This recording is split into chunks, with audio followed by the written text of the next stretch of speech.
ওই আল্লাহর বান্দি ভালো বাবার সন্তান ঘরে আসছে, স্বামীর জন্য দোয়া করে, আল্লাহ ব্যবসায় বরকত দাও।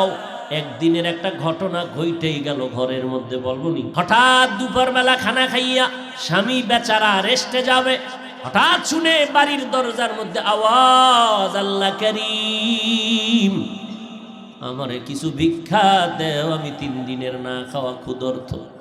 স্ত্রী ডাক দিয়া কয়, স্বামী আমার একটু রেস্টে পড়ে যাও, ভিক্ষুকের বিদায় দাও, লোকটা অসহায়। স্বামীর মাথা গরম, জীবনে কেউরে ভিক্ষা দেই না, সময় নাই, যখন তখন মনে চায় দরজায় দাঁড়াইছে, কত বড় বেয়াদব, গালাগালি শুরু করছে।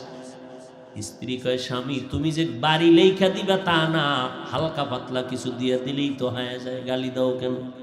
আমার আব্বা জানের দেখি নাই যে জীবনে কারোরে গালি দিছে এবং কটু কথা বলছে, এবং জীবনে আমার বাবাই কোনো ভিক্ষুকের খালি ফিরায় নাই। আমি তার সন্তান, আমার কষ্ট লাগে ভিক্ষুকের খালি ফিরাইয়া দিতে। স্বামী বেচারা দুর্ব্যবহার করে, কয়, এই বিবি, মন চাইলে তুই যাইয়া দিয়া দে, আমার সামনে আর এই বিষয়ে কথা বলবি না। স্ত্রী বলে, আমি তো পর্দাওয়ালা ঘরের নারী, আমি তো বেগানার সামনে যেতে পারি না, জাহান্নামের ভয়। ও স্বামী তুমি যাও।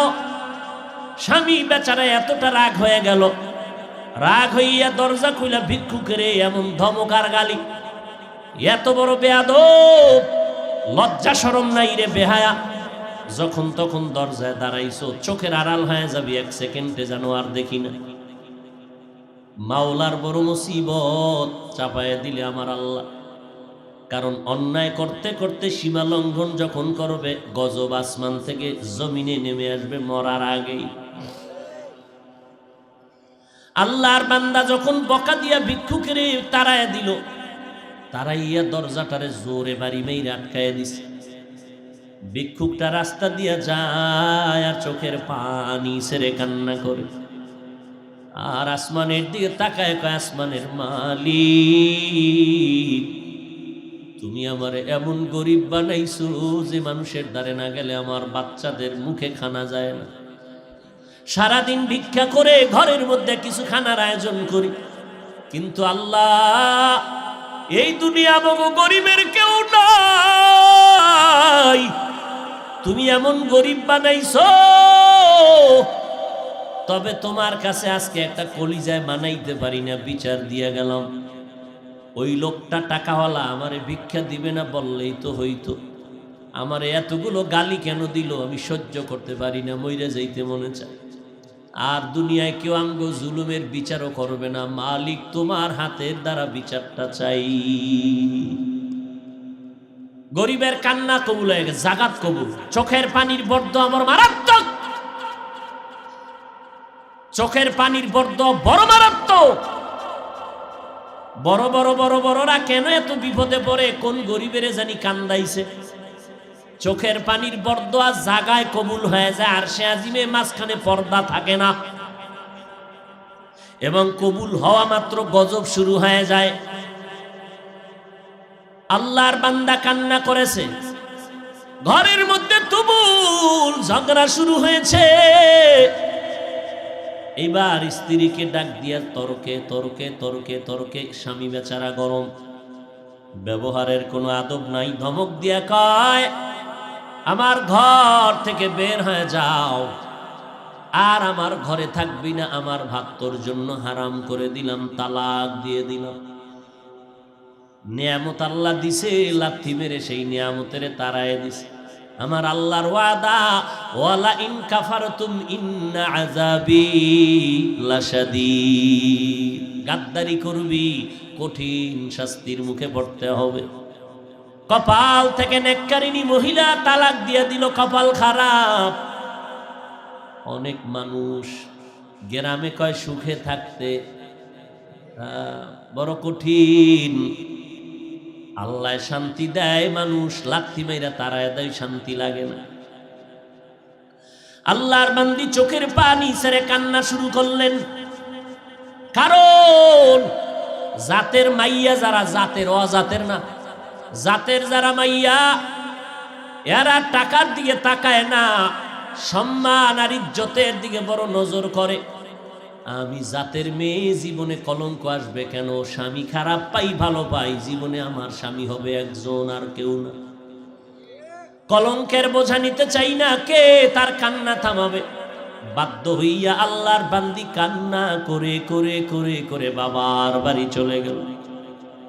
ও বাবা, আমার কপাল খারাপ, আমার স্বামী আমারে বিদায় করে দিয়েছে। বিয়ার বর হতে আজ পর্যন্ত স্বামীর খেদমতে কোনো ত্রুটি করি নাই, কিন্তু এক গরিব ভিক্ষুকের সুপারিশ করতে গিয়ে আজ আমার তালাকের স্লোগান চলে আসলো। বাবাও বড় ভালো সন্তান, কন্যাকে সান্ত্বনা দিয়া কয় ধৈর্য ধারণ কর, কোরআন তেলাওয়াত কর, মালিকের ফয়সালার অপেক্ষায় থাক। দীর্ঘ 1 বছর আল্লাহর বান্দি ঘরের মধ্যে পর্দা রক্ষা করে, কোরআন তেলাওয়াত করে, আর মাওলার দরবারে যায় নামাজে কান্দে। আল্লাহ, চাইছিলাম স্বামীটারে আমি হেদায়েতের পথে নিব, পারলাম না, কপালে নাই। আল্লাহ, তুমি এমন একজন স্বামী যদি আমারে কপালে রাখো, যেই স্বামী দিনদার হবে, একটা দিনদার স্বামী মিলায় দাও। দীর্ঘ 1 বছর পরে বিয়া হয়ে গেল, একজন দিনদার স্বামী পাইল। যদিও টাকা নাই, বাড়ি নাই, গরিব, কিন্তু আমার মাওলার বড় আশে। স্ত্রীর অজুর পানিটা আগাইয়া দেয় আল্লাহ, স্ত্রীর গোসলের পানি আগায় দেয়, বাথরুমটা নিজে ধুইয়া দেয়, খানার প্লেটে গিয়া খেদমত করে, রান্নাঘরে গিয়া খেদমত করে। আল্লাহ, আমার মায়ার নবীর কেমন আদর্শ! আম্মা জান আয়েশা বলে, পাক করতেছি, নবী আয়েশা খেদমত করে, তরকারি আগায়। নবী একদিন বাজার থেকে রান্নার মাল কিনা নিজে হাতে কইরা নিয়ে যায়। একজন সাহাবী দৌড়ে কয়, নবী আপনি তো রহমতুল্লিল আলামিন, আপনি কেন নিবে? ডাক দিয়ে কয়, সাহাবী, দায়িত্ব আমার, আমাকে পালন করার সুযোগ দাও, আমার দায়িত্ব পালন করতে হবে, আমি রহমতের নবী। এরে নবীর উম্মত, স্বামী এখন নামাজের আগে স্ত্রী কয় নামাজ পড়বা, রান্না বাড়ি বন্ধ। এক বেলার নামাজও যেন টাইমের থেকে উল্টা পাল্টা না হয়। নামাজ পড়বা, এরপরে রান্না হলে হলো, না হলে নাই। খাইয়া দেয়া বড় শান্তিতে, মরিচ দিয়ে খাইয়াও বড় কলিজায় শান্তি। এবার আমার মাওলা কিছু আপন বান্দাদেরকেও মহাপরীক্ষায় ফালায়। এবার আল্লাহর পরীক্ষা শুরু হয়ে গেল। একদিনের ঘটনা, হঠাৎ দুপুর বেলা খানা খাইয়া স্বামী আর স্ত্রী রেস্টে যাবে, কথাবার্তা বলতেছে নির্জন ছোট ঘরের মধ্যে। আল্লাহর পরীক্ষা, দরজার সামনে আওয়াজ, একজন ভিক্ষুক ডাক দিছি, আমি ভিক্ষার জন্য আসছি, আমারে একটু ভিক্ষা দাও, আমি বড় ক্ষুধার্ত। আল্লাহর বান্দি চিন্তায় পড়ে গেল, সেই আগের পরীক্ষা না জানি শুরু হয়ে গেছে। আল্লাহর বান্দি এবার স্বামীকে বলবে দূরের কথা, স্বামী লাফ দিয়ে উঠা কয়, বিবি,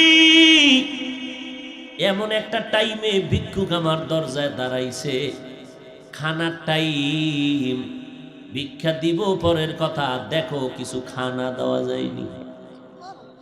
ওই নিমক হারাম টাকাওয়ালারা গরিবের লাথি মারতে চিন্তাও করে না। অথচ মদিনার নবী বলেন, গরিবেরা ধনী লোকের 500 বছর আগে জান্নাতে চলে যাবে। আল্লাহর বান্দা বলে, বিবি দেখো।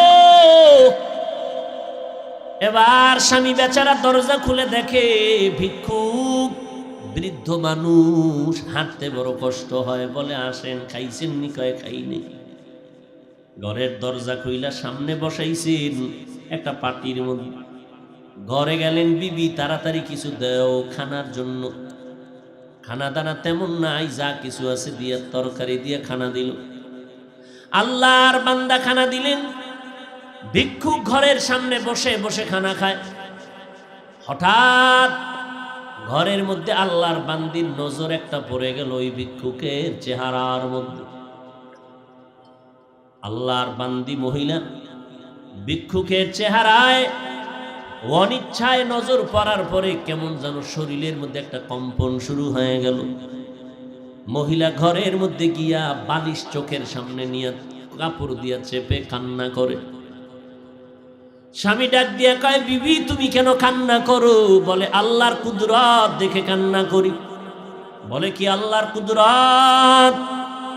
বলে, ও স্বামী তুমি জানো না, যেই ভিক্ষুকটারে তুমি খানা দিয়েছো, ওই ভিক্ষুকটার চেহারায় আমার নজর পড়েছে। আমার মনে সন্দেহ জাগতেছে, যেই লোকটা সামনের দরজায় বসা ভিক্ষার থালা নিয়ে আসছে, আমার কেনই যেন মনে হয় আমার আগের স্বামীর চেহারার মতো দেখা যায়। এবার স্বামী বেচারা চোখের পানি ছেড়ে কান্না করে, বিবি গোপন রাখতে চাইছিলাম, বলতে চাইছিলাম না, যেহেতু তুমি ধরেই ফেলেছো শুনে নাও, মাওলা কিন্তু সীমা লঙ্ঘন পছন্দ করেন না। তোমার মতো একটা নেককারিনী বিবি পাইয়া আল্লাহ বেজার হয়েছে। বলো বিবি, তোমার ওই স্বামীর সাথে দূরত্ব কেন হয়েছিল? বলে, একটা ভিক্ষুকের ভিক্ষাকে কেন্দ্র করিয়া আমার স্বামী গালাগালি করেছে, ভিক্ষা দেয় না, আমার আল্লাহ বেজার, তালাক দিয়েছে। আল্লাহর বান্দা ডেকে বলে, স্বামী বিবি আমার মাওলা যে কেমন দয়াময় মালিক,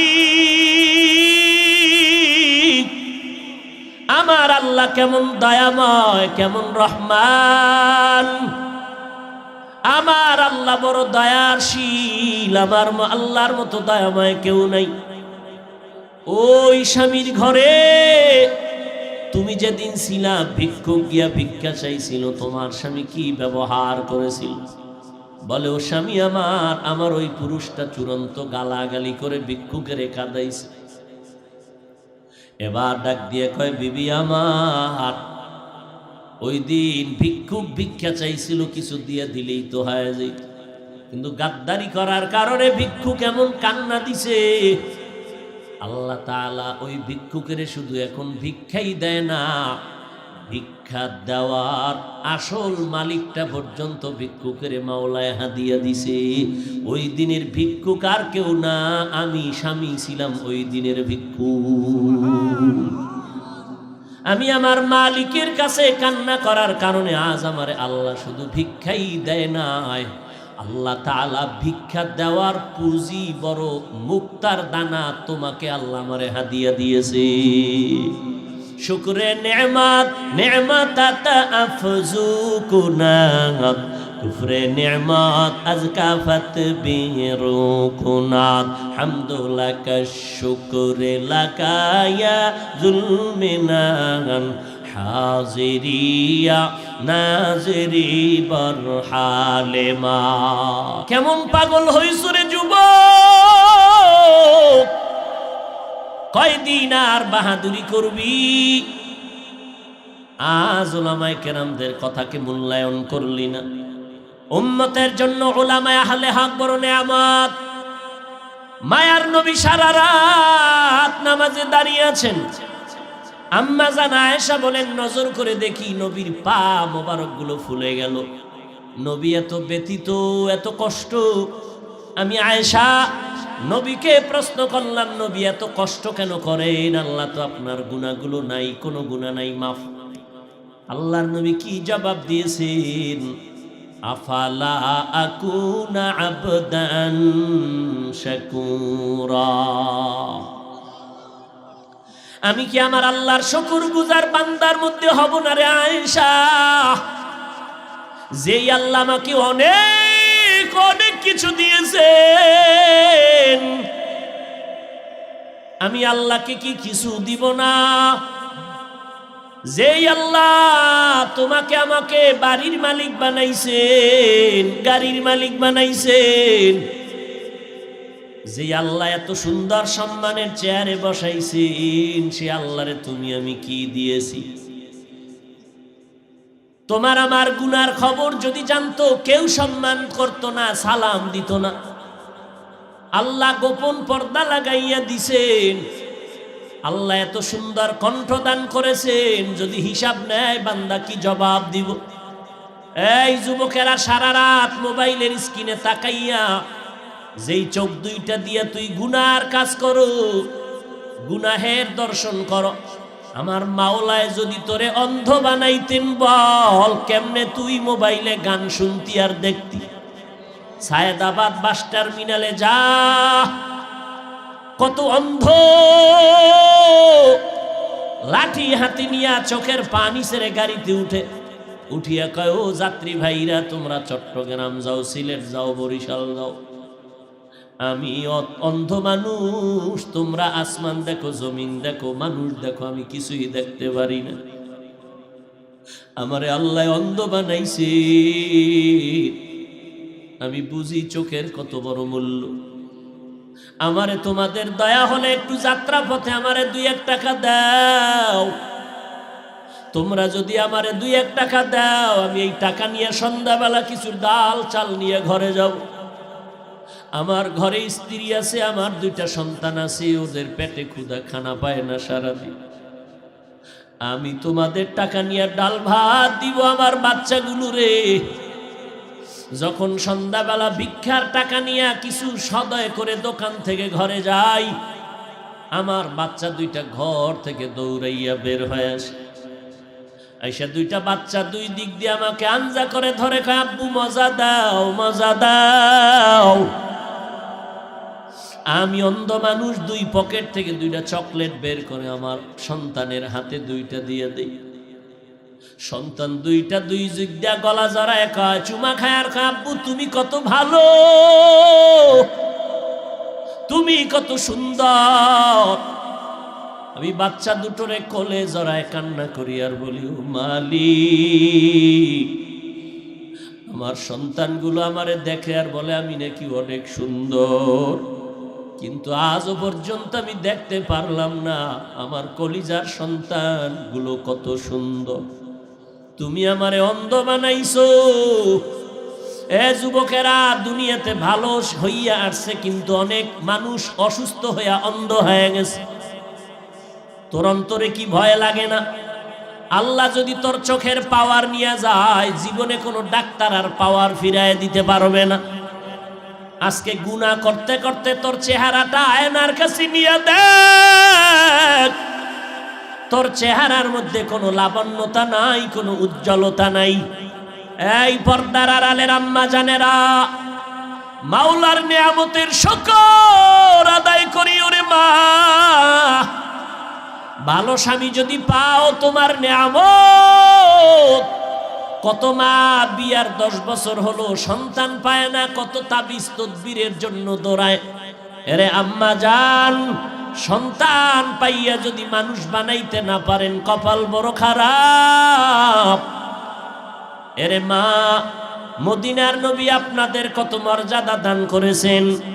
একটা পুরুষের জন্য নেককারিনী মহিলা বড় নেয়ামত, একজন নারীর জন্য নেককার স্বামী বড় নেয়ামত, মা বাবার জন্য নেককার সন্তান বড় নেয়ামত। দুনিয়াতেও বাদশা, পরকালেও বাদশা।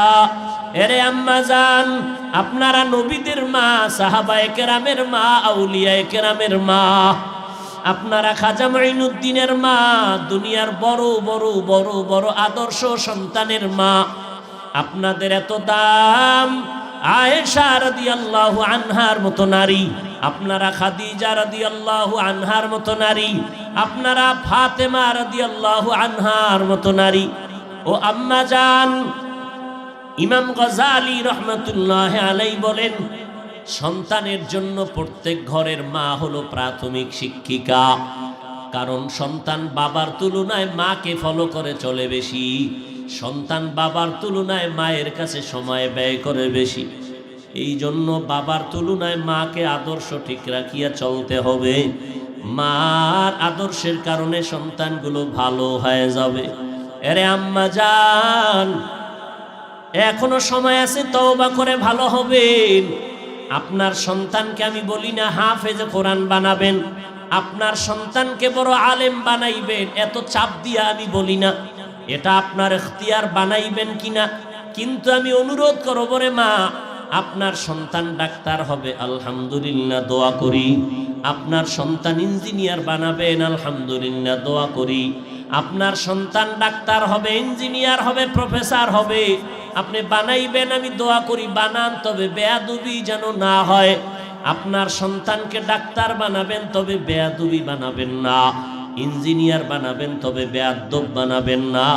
আপনার সন্তান ডাক্তারি করবে, সন্তানের ব্যবহারে যেন মানুষ কষ্ট না পায়, সন্তানের কথায় যেন আলেম ওলামার কলিজায় ব্যথা না যায়, সন্তানের ব্যবহারে যেন মা বাবার অন্তরে কষ্ট না যায়।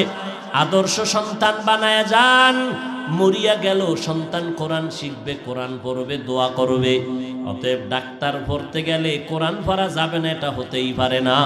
ইঞ্জিনিয়ারিং পড়াইতে গেলে যে কোরআন শিখতে পারবে না, এটা হতেই পারে না। 1 ঘন্টা ফজরের নামাজের পরে অথবা ঘুমের আগে এশার নামাজের পর ইমাম সাহেবের কাছে সন্তানের পাঠাইয়া কোরআনটা শিখায় নেন। এটা কত সহজ। এরপরে ডাক্তার হবে আলহামদুলিল্লাহ, ডিসিএসপি আইজি হবে আলহামদুলিল্লাহ, এমপি মন্ত্রী হবে আলহামদুলিল্লাহ। আপনি মরিয়াও যদি যান, সন্তান ডিসির চেয়ারে বসিয়াও কোরআন পড়ে মায়ের জন্য দোয়া করবে। এজন্য আল্লাহর নবী বলেন, আদ-দুনিয়া কুল্লুহা মাতা ওয়া খায়রু মাতা'id দুনিয়া লিমরাতুস সালিহা। দুনিয়ায় যা কিছু আছে সব হলো সম্পদ, আর এই সম্পদের মধ্যে দামি সম্পদ হলো নেককারিনী নারী। এই আম্মা জান, ও এলাকার মুসলমান, যারা 5 বেলার নামাজ পড়নেওয়ালা একটা স্ত্রী ঘরে পাইছেন, সেজদায় পড়ে দোয়া করেন, শুকর আদায় করেন, আপনার মতো ভাগ্যবান পুরুষ এই জমিনের মধ্যে নাই।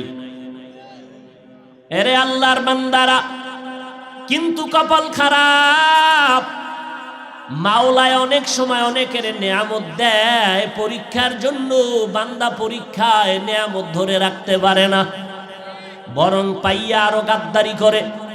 গরিবী হালাতে খুবই মাওলারে ডাকছে, মাওলায় যখন টাকা দিছে মাওলারে ভুলে গেছে। আছে না নাই?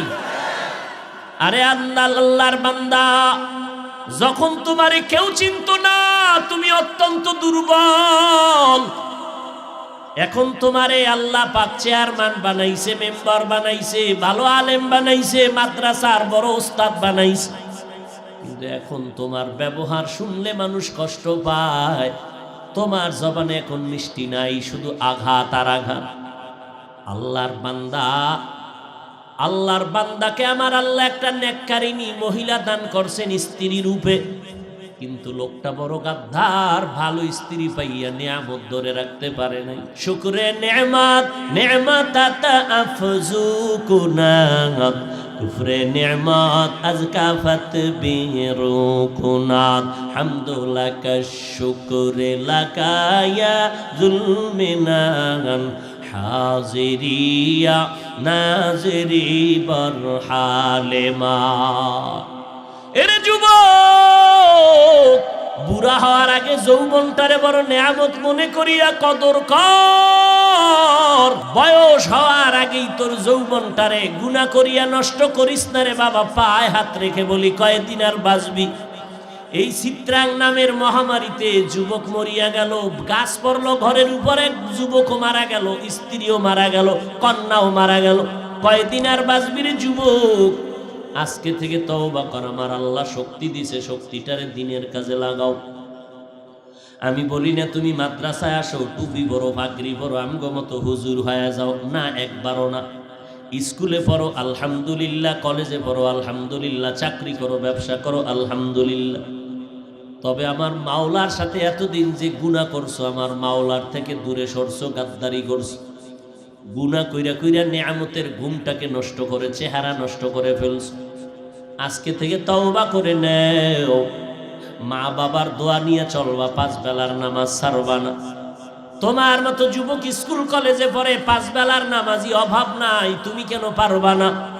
তোমার মতো বান্দা কৃষি কাজ করে, নামাজ ছাড়ে না, ড্রাইভারি করে, নামাজ বাদ দেয় না, তুমি কেন পারো না রে বাবা? আল্লাহর ধরাটাকে তুমি স্বাভাবিক মনে করছো, আল্লাহর কোরআনটাকে মিথ্যা মনে করেছো। আমার আল্লাহর ধরা বড় কঠিন, আমার আল্লাহর কথা সত্য, সব কোরআনে বয়ান আছে। কি অন্যায় করলে কি শাস্তি হবে আল্লাহ সব বলে দিয়েছেন। আজকে তুমি বাহাদুরের মতো চলো না, যেদিন সাদা কাপড়ে ঢুকবা সব বাহাদুরি বন্ধ হয়ে যাবে।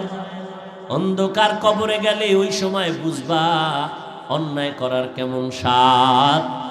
অতএব আল্লাহর কোরআন সত্য মনে করিয়া, নবীর কথা সত্য মনে করে, ওলামায়ে কেরামের কথা সত্য মনে করিয়া আল্লাহর কাছে তওবা করে নাও। মনটাকে বুঝাও রে মন। আমার মতো যুবক জীবনে মাদ্রাসায় পড়ে না, আলিফ বা তাও জানে না, স্কুল কলেজে পড়িয়াও যদি নামাজ পড়ে আমি কেন পারি না? কপাল আমার এত কেন খারাপ? আমার মতো বান্দা যদি ড্রাইভারি করে, র্যাব, আর্মি, পুলিশ, বিডিআরের চাকরি করে, কোটি টাকার ব্যবসা করে, নামাজ পড়ে আমি কেন পারি না? এরে আম্মা জানের, আপনার মতো বহু মা এখনো এই এলাকার মধ্যে আছে, 5 বেলার নামাজ পড়ে, রাতে তাহাজ্জুদের নামাজও পড়ে, পর্দা করে, হালাল খায়, বেপর্দায় কোথাও যায় না। ও আম্মা জান, আজকে সময় আছে, তওবা করে নেন। বৃদ্ধ বাবাজিরা, আল্লাহর কাছে তওবা করেন। কয়দিন আর বাঁচবেন? মরণের আগে তওবা করে নেন। আজকে থেকে নামাজ ছাড়বেন না, বেপর্দায় চলবেন না, দাড়ি কাটবেন না, জবানের দ্বারা গীবত, শিকায়াত, গালাগালি করে গুনাহগার হবেন না, হাতের দ্বারা জুলুম করবেন না, মা বাবার দোয়া নিয়ে, ওলামায়ে কেরামের পরামর্শ নিয়ে আমল করবেন, 5 বেলার নামাজ পড়বেন। গলায় ছুরি আসলে মরে যাব, তারপরও নামাজ ছাড়ব না। তবে সবার কপালে তওবা নসিব হবে না। আমার নবীকে 13 বছর দেখলো, বয়ান শুনলো, তারপর আবু জাহাল কালেমা পড়ে নাই। এই জমিনে কিছু শক্ত অন্তরওয়ালা থাকবে, কোনো বয়ানে তাদের দিলটা নরম হবে না, তওবা করার ভাগ্য হবে না। তবে 2-1 আল্লাহর বান্দা মরণের কথা স্মরণ করিয়া যদি তওবা করে, আল্লাহকে ডেকে ডেকে বলে, হে মালিক, এই ময়দানে আমার মতো গুনাহগার কেউ নাই, গুনার কারণে হাত না পাক, চোখ না পাক, জিহ্বা না পাক, অন্তর না পাক, এই অবস্থায় যদি তওবা না করিয়া কবরে যাই, ওই অন্ধকার কবরে কেউ নাই, কেউ নাই, অন্ধকারের ঘর, মাটির ঘর। আল্লাহ পাকের দরবারে যদি জবাব দিতে না পারি, গ্রেফতারি পরোয়ানা শুরু হয়ে যাবে, ওই কবর জাহান্নামের আগুনে ভরে যাবে। আল্লাহর কাছে তওবা করো। মরিয়া গেলে যাব, হায়াতের মালিক আল্লাহ, ইজ্জতের মালিক আল্লাহ, রিজিকের মালিক আল্লাহ। জীবনে মরলেও আর নামাজ ছাড়বো না, বেপর্দায় চলবো না, মা বাবার বিরুদ্ধে যাব না, ওলামায়ে কেরামের বিরোধিতা করব না, আহলে হক ওলামাদের পরামর্শ নিয়ে চলবো, দেশ ও জাতির বিরুদ্ধে ষড়যন্ত্র করব না। তওবা করার মতো যদি অন্তর তৈরি হয়, মুনাফিকি যদি না থাকে, খাঁটি তওবার অন্তর যাদের অন্তরে আছে, নিয়ত আছে, আল্লাহর মোহাব্বতে 2 হাত আমার আল্লাহকে দেখাইয়া দাও। আল্লাহ তওবা কবুল করে নেন। আয় আল্লাহ, তওবার উপরে মজবুত হইয়া চলার মতো তৌফিক দান করেন, আমিন।